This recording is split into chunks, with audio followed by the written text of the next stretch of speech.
그러니까 마태는 이 이야기에서 믿음 하면서 믿음을 3번이나 이야기합니다.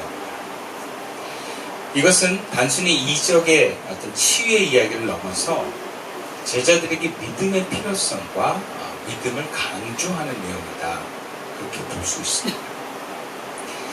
그래서 마가의 결론은 기도 외에는 다른 곳으로 이런 유가 나갈 수 없다라고 기도를 강조했다면, 마태는 진실로 너에게 이르노니 만일 너희에게 믿음이 겨자씨 하나만큼만 있어도 이 산을 명하여 여기서 저기로 옮겨지라 하면 옮겨질 것이요 또 너희가 못할 것이 없느니라. 그래서 믿음을 강조하는 내용이다. 이렇게 변경되었다고. 그래서 마태는 마태복음 16장 이후에 예수가 그리스도시요 살아계신 하나님의 아들임을 고백하는 제자들을 통해서 예수님은 교회를 세우시겠다고 했어요. 그리고 그 이후에 계속 그 교회가 세워져가는 제자들의 의무에 대해서, 역할에 대해서 얘기를 합니다. 첫 번째는 자기를 부인하고 자기 십자가를 지고 나를 따라. 그것이 교회를 세워가는 제자들의 삶의 모습입니다. 그리고 두 번째는 지난주 우리 함께 나눴던 것처럼 영적 환희를 포함한 지속적인 주의 임재와 감동을 누릴 것을 말씀하셨습니다. 그리고 오늘 3번째 본문에서는 그렇게 하나님의 교회, 주님이 세우신 교회를 세워가는 데서 무엇보다 믿음이 있어야 된다라고 강조하고 있습니다. 오늘 본문 14절에서 16절까지의 말씀입니다. 그들이 무리에게 이르매 한 사람이 예수께 와서 꿇어 엎드려 이르되 주여 내 아들을 불쌍히 여기소서. 그가 간질로 심히 고생하여 자주 불에도 넘어지며 물에도 넘어지는지라. 내가 주의 제자들에게 데리고 왔으나 능히 고치지 못하더이다. 오늘날의 어떤 간질의 증상에 해당되는 모습으로 아이가 스스로 그냥 아무 데나 막 이렇게 넘어지는 게 아니라 불 속에도 들어가고 물 속에 빠지기까지 하는, 그러니까 막 그 죽을 수 있는 위기의 순간들이 너무 많이 오니까 그 아버지가 너무 고통스러운 거예요. 그래서 그 아이를 데리고 이제 막 변화산에서 내려오신 예수님께 다가와서 무릎을 꿇었습니다. 그러면서 이 아이를 고쳐달라고 하소연 하는데 이런 얘기를 해요. 이미 이 아이를 예수님의 제자들에게 데리고 왔었는데 못 고쳤다. 이런 얘기를 하죠. 여기 이 아들을 데리고 온, 그리고 그 아들을 주님 앞에 데려온 주의 제자들은 아마 변화산에 올라가지 않았던 나머지 9명의 제자들의 대상이었을 거라는 생각이 들어요. 그러니까 위에서는 주를 위해, 모세를 위해, 엘리야를 위해 추막셋을 짓고 살자라는 뭔가 말이 나올 정도로 막 영적 황홀경이 막 빠져 있는데, 산 아래에서 남은 제자들은 그냥 간질로 고통받는 이 아이를 고치도 못하고 쩔쩔매고 고생하고 있었던 거예요. 어쩌면 고생했다고 위로받아야 될 제자들일 것 같은데, 예수님은 이 제자들에게, 물론 같이 내려올 제자들 포함해서 한탄하시면서 이렇게 말씀하십니다. 17절 말씀이에요. 예수께서 대답하여 이르시되 믿음이 없고 패역한 세대여, 내가 얼마나 너희와 함께 있으며 얼마나 너에게 참으려 그를 이리로 데려오라 하시니라. 믿음이 없고 패역한 세대야. 누구 보고 하신 얘기입니까? 가장 직접적인 대상들은 이 남은 제자들이에요. 물론 구체적으로 이 9명의 제자들이지만 사실 뭐 변화산에 올라간 제자들이라고 볼 수 있었겠습니다. 제자들한테 한 얘기예요. 그리고 나아가서 그 세대에 모인 사람들, 혹은 그 유대인들이라고도 할 수 있겠죠. 그 세대 자체가 불신앙의 세대라는 거예요. 그러니까 하나님의 능력이 안 나타나는 게 당연하다라고 믿는 세대들. 아마 오늘날 교회 세대도 그렇지 않나 싶어요. 여러분, 요즘에는 하나님의 권능과 기적을 믿지 않습니다. 교인들이 안 믿어요. 우리 어렸을 때나 한 20년 전에는 당연히 하나님의 권능이 나타나는 거였어요. 다 그걸 믿고 믿음으로 신앙생활을 했어요. 근데 지금은 그렇게 얘기하는 사람 거의 없어요. 몸이 아프면 병원에 가고 정신적으로 문제 있으면 상담받으러 가고 목사님들부터 그래요. 네. 물론 하나님의 어떤 기적의 능력을 모든 질병에 적용시키는 건 무리가 있습니다. 병원에서 나올 수 있는 건 병원 가는 거예요. 그리고 정신적인 것도 상담받고 정신과 가서 약 먹는 거 되게 중요합니다. 그걸 부인하자는 게 아니에요. 그런데 그것 말고 하나님의 권능과 기적이 나타날 수 있다는 것 자체를 믿잖아요.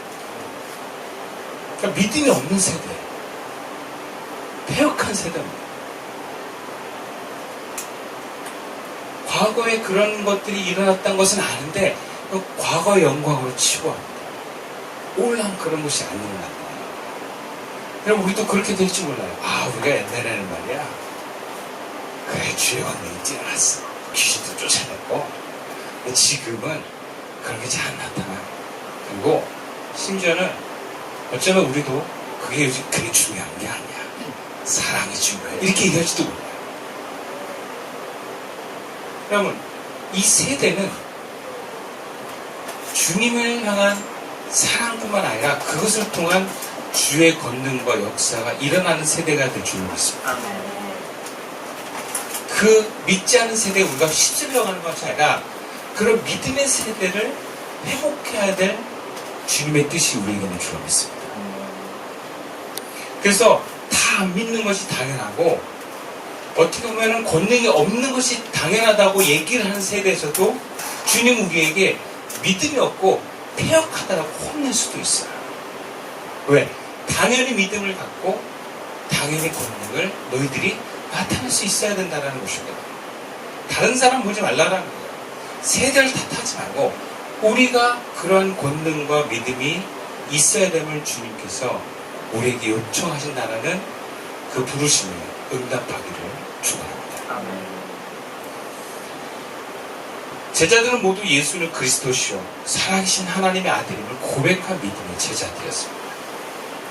그러나 간질로 찾아온 이 아이를 고치지 못한 면에서는 여전히 제자들은 믿음이 부족한 자들입니다. 그런 점에서 능력을 드러낼 수 없는 수준이 낮은 믿음이라면 예수님은 인간을 무능하다라고 하는 점에서 믿음이 없는 것과 동일하게 여기고 있는 거예요. 우리가 하나님을 경외하고 예수 믿으면 구원받습니다라는 것을 밀고 아는 성도라고 할지라도 권능을 믿지 않고 아니 그 권능이 나를 통해서 나타나지 않으면 우리는 믿음이 없는 것 같은 사람이죠. 그리고 예수님은 이런 믿음이 없는 불신앙에 대해서 이렇게 좌절하게 표현을 합니다. 내가 얼마나 너희와 함께 있으며 얼마나 너희에게 참으리요. 그러나 이런 좌절은 포기의 좌절이 아닙니다. 여전히 무능하고 연약한 제자들의 모습을 더 이상 참거나 용납하지 않겠다라고 하는 의지를 드러내는 말씀이에요. 그러면서 예수님은 그 하나님의 권능을 보여주십니다. 자 봐라. 믿음이 없는 제자들아 똑바로 봐. 그리고 다시 믿음을 가져. 이런 표현을 할 수 있어요. 그래서 아이를 데려오라 하시면서 18절 말씀이에요. 이에 예수께서 꾸짖으시니 귀신이 나가고 아이가 그때부터 나으니라. 보이는 것은 믿음을 갖게 합니다. 제자는 스승이 하는 것을 보고 따라하면서 배웁니다. 예수님은 믿음이 적은 제자들을 질책하지만 여전히 제자들을 포기하지 않으십니다. 가르치시는 거예요. 그리고 제자들이 간질들인 이 아이의 귀신을 쫓아내지 못한 이유도 콕 집어서 얘기를 해주십니다. 자신이 보여주시고 뭔가 안 되는 문제를 콕 집어서 얘기해 주시는 정말 예수님은 좋은 스승님이십니다.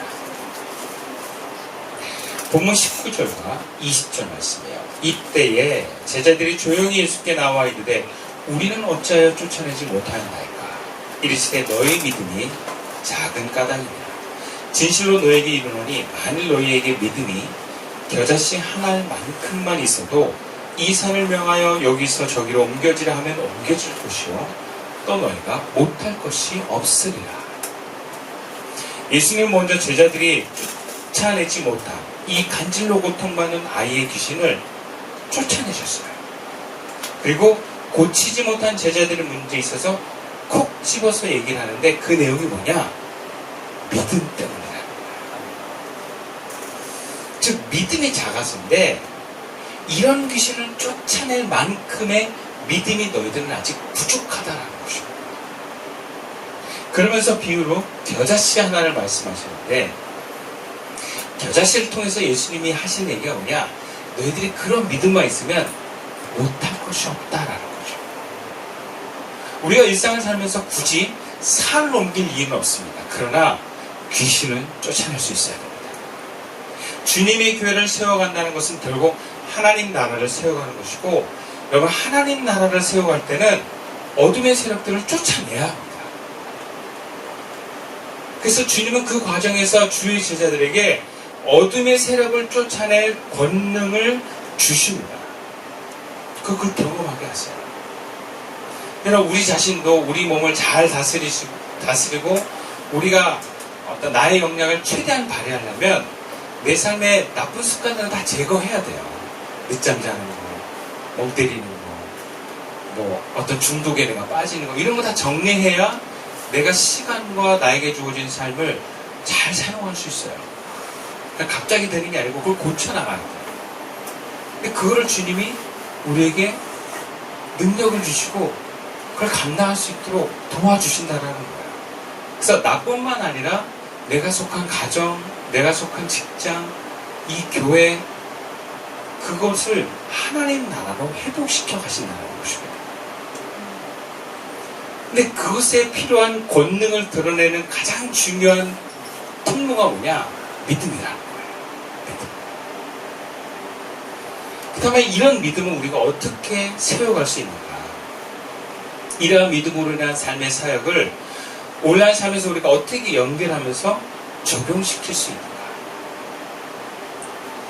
오늘 본문의 간질을 다 귀신이라고 얘기를 할 수가 없습니다. 이 간질이라고 하는 표현으로 해석을 했을 뿐이지, 흔히 이 주석에서는 간질이라고 해석한 이 병을 어떤 주기적으로 일어나는 광남병의 헬라적 표현이다 이렇게 얘기를 해요. 그러니까 우리가 흔히 알고 있는 간질병은 아니에요. 그냥 헬라적 표현으로 이것을 해석할 때 간질이다 이렇게 얘기를 했어요. 그런데 중요한 것은 간질이냐 아니냐가 아니라 이 아이의 이런 행동의 원인이 귀신의 소행이다라고 성경은 규정하고 있다.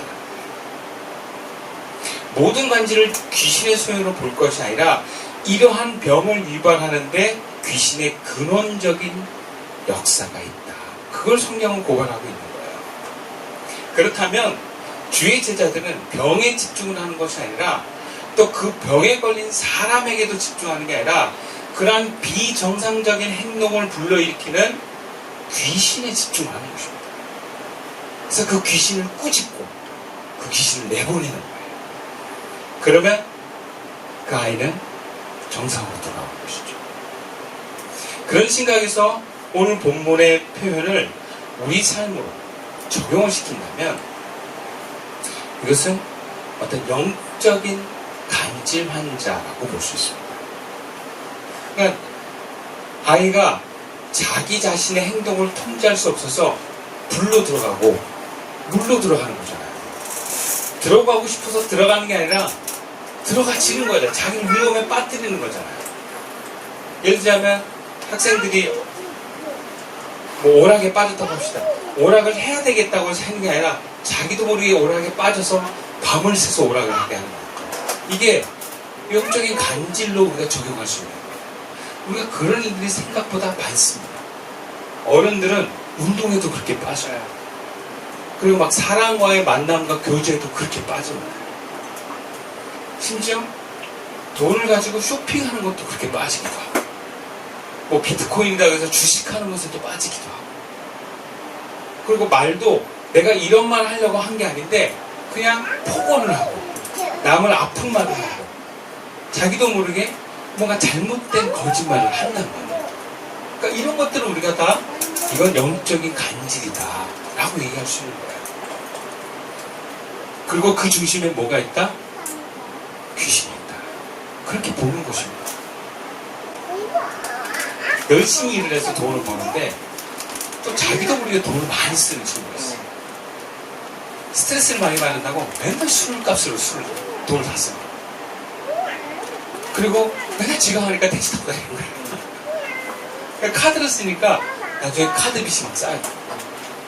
이게 막 독촉되는 순간까지 왔다는 거예요. 그래서 막 돈을 빌리고 싶어도 못 빌리는 거예요.